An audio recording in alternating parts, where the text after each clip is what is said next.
Ny vinany toetrany androntsika any an-dranomasina ny alatsinainy fahaenina ny volana febroary manomboka amin'ny 9 maraina ka hatramin'ny talata fahafito ny volana febroary amin'ny 9 maraina. Ny sary azo amin'ny zana-bolana saika mbola mitoetra hatrany ny oram-baratra zany amin'ny morontsiraky Madagasikara indrindra ny amin'ny tapany avaratra atsinanan'ny Madagasikara izay hitantsika amin'ny sary izao. Eo ihany koa ny any amin'ny tapany atsimandrefana misy any reto raona hitantsika amin'ny sary reto ihany koa.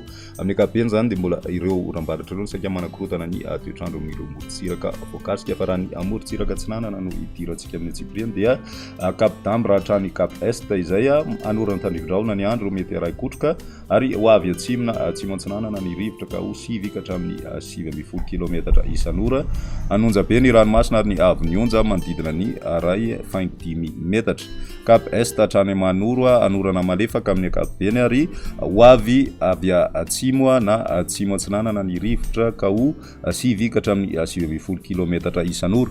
Iovaova any amin'ny faran'ny fepotona ka ho 9 kilometatra isan'ora izany. Anonja be ny ranomasina ary ny avy onja dia 2.2 metatra fa 1.4 metatra izay rehefa manakaiky amin'ny faran'ny fepotona. Manoro hatrany Taolagnaro anorana tandrivon-drahona ary ho avy atsinanana ny rivotra ka ho 9.0 ka hatramin'ny 12.0 kilometatra isan'ora. Anonja be ny ranomasina ahery indraindray manakaiky ny Taolagnaro ny avy onja dia 2 metatra fa 1 zany rehefa atoandro. Taolagnaro hatrany Cap Sainte-Marie andraona mitsitokotoko ary ho avy atsinanana ny rivotra ka ho 12.20 ka hatramin'ny 15.0 kilometatra isan'ora.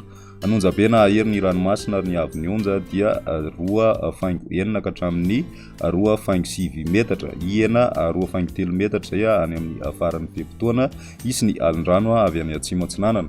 Ho any morontsiraka andrefana Cap Sainte-Marie hatrany Cap Saint-Vincent andraona mitsitokotoko ny andro ary mety arahina orana tandrivon-drahona zany indraindray. Ho avy atsinanana na atsimo antsinanana ny rivotra any amin'ny tendrony atsimo ka ho 12.20 ka hatramin'ny 15.0 kilometatra isan'ora. Iovaova kosa ny any ankafa ka ho 9 ka hatramin'ny 9.0 kilometatra isan'ora. Anonja be ny ranomasina ary ny avy onja dia 2.4 metatra fa 1 zany rehefa atoandro. Cap Saint-Vincent hatrany Cap Saint-André anorana tandrivon-drahona any amin'ny tapany avaratra andraona mitsitokotoko kosa ny any ankafa. Iovaova ny avitsokon'ny rivotra ka ho 9 ka hatramin'ny 9.0 kilometatra isan'ora. Adiny-panonjana anonja be ny ranomasina ny avy onja dia ho latsaky ny 2.2 metatra hatratra 2.9 metatra any amin'ny tapany atsimo. Ho 2.2 metatra kosa ny morontsiraka rehetra any amin'ny faran'ny fepotona. Cap Saint-André hatrany Analalava anorana tandrivon-drahona mety ho araikotroka ny maraina ho maina kosa izay rehefa atoandro ary ho avy avaratra na avaratra atsinanana ny rivotra ka ho 9 ka hatramin'ny 9.0 kilometatra isan'ora. Ho tony amin'ny ankapobeny ny ranomasina ary ny avy onja dia ho latsaky ny 2.7 metatra. Anonja be ny ranomasina any anaty oram-baratra ka mety hahatratra 2 metatra ny avy onja.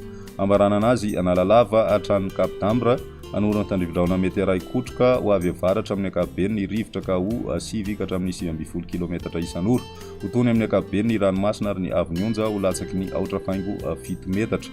Anonja be any anaty oram-baratra ka mety hahatratra 2.5 metatra ny avy onja.